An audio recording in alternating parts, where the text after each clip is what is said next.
Hello everyone, gshock here, and today I'm gonna make a quick unboxing and review video for a baby gshock watch. We all have been excited with gshock 35th anniversary, and we tend to forget that this year 2019 will be baby G 25th anniversary. So I'm planning to make a baby G unboxing and review video at least once a month, just to celebrate these little fellas, because they are indeed quite amazing. So the one that you are looking at right now is this BGA-200-1E2DR. I'm not sure why they have 2 over there. 2 usually stands for blue color code. Regardless, this watch has shock resistance, 100 meter water resistant, roll time functions, and LED light. And this is the warranty card, international packaging, so that's why you end up with this white baby G packing, which is quite beautiful actually. So here is the watch, just square shape. So a lot of people are a big fan of square G-Shock watch. So there it is, a square baby G watch, which happen to be smaller than G-Shock, by the way. So if you are into small watches, this probably be a good one. And just in case you were wondering, I have my Golf Master set up at the back. I haven't finished the video yet, so I'm just gonna leave it there. Film this one first, get it done, and upload it already. In this case, it came in black and gold colorway. I'm not really familiar with the background, but I like how it looked like overall. It's just simple Casio baby G watch with a little bit of stripes on top over here to should I say represent where the button is, and you have more stripes at the back, which is beautiful. You actually feels this texture. Those are not just printed on, so that's something nice. And it is also made by the same material that they made our Casio G-Shock watches. The watch buckle came in IP plated to black, so that's very interesting, with Casio Thailand sign at the bottom. The band keeper seems to me like one of those Bluetooth 800 series G-Squad models, so that's nice. And if you look at the watch face, it is incredibly simple as well, but it is small. So there it is, a seconds count over there, and digital timekeeping and analog hands on top with just square shape. The one on this biggest display will just be there for graphics animations, but in this case it will light on and light off every 5 seconds. That will write down G logo, so that's something special. So by going through the first mode, you'll have your world time to 49 cities. I know a lot of G-Shock watches that we got today that has less cities registered in them, so this is really impressive. And you'll still have your alarm with snooze and signal, and you'll have your stopwatch to 1/100 seconds precision, and all the way to 24-hour as well. If I'm not mistaken, I might be wrong, probably 60 minutes. But basically, when you turn on the stopwatch, you can see that the G logo will start running. Next function will be a countdown timer, which has a range all the way to 24 hours confirmed. There it is. And in this mode, you can see that the G will be going reverse now, so that's very interesting. We will light on and light off. You'll have Casio baby G over here and WR 10 bar. So the thing about baby G is that it only have 10 bar water resistant, but we all know if you look at the construction, it is incredibly solid, really tough. The thickness is great, the sizing is good. So overall, I have a feeling that the baby G is a proof that Casio are able to create small size G-Shock watches, but instead of doing that, they made our G-Shock watch big to differentiate between these two series, and basically they named this baby G. They could just name this G-Shock and they should be good to go. For a quick size comparison, this is baby G next to my Golfman, which is not as small. For a comparison to a square, I have this Bluetooth model. There it is. It is not as small anyway. If I put this at the front, there it is. Again, it is square shape, obviously gonna look different, but it's not as big. And one big thing about baby G is that since it is small and made for people with small wrists or girls, the strap is made to be shorter. So if you have a skinny wrist, a baby G strap is the best way for you to go. They have the lug size of 14 millimeters. Regular G-Shocks will have 16 millimeters, so you could pull this thing out, strap on your G-Shock, and you should be good to go depending on the model that you plug it in. And yeah, let's have a look at the backplate for a bit more details.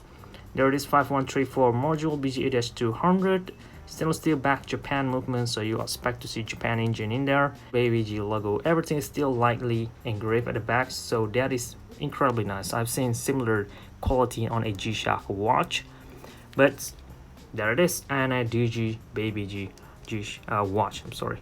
So the light will came in orange. There it is, not as impressive, but yeah, I've seen G-Shock that came in this type of construction as well, so If you love G-Shock and you're okay with that, you're gonna be supposed to be okay with Baby G as well. And there's Baby G ratings over there on the watch bezel. So I'm gonna disassemble the watch and just have a look what's inside the watch real quick, and then assemble it all back to put it on wrist, and quick wrist check to conclude this video.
And this is how it looks like on wrist, which is looking incredibly good. Since the colorway came in full blackout black like this, not a lot of people are gonna be able to tell if you are wearing a G-Shock or Baby G anyway. So overall, this is a very simple looking, but yet still incredibly tough watch. And the only downside is that it has a small display, but I mean, you could see it because it came in analog. So if you're wondering if you could place this in the Transformers, sure, you could.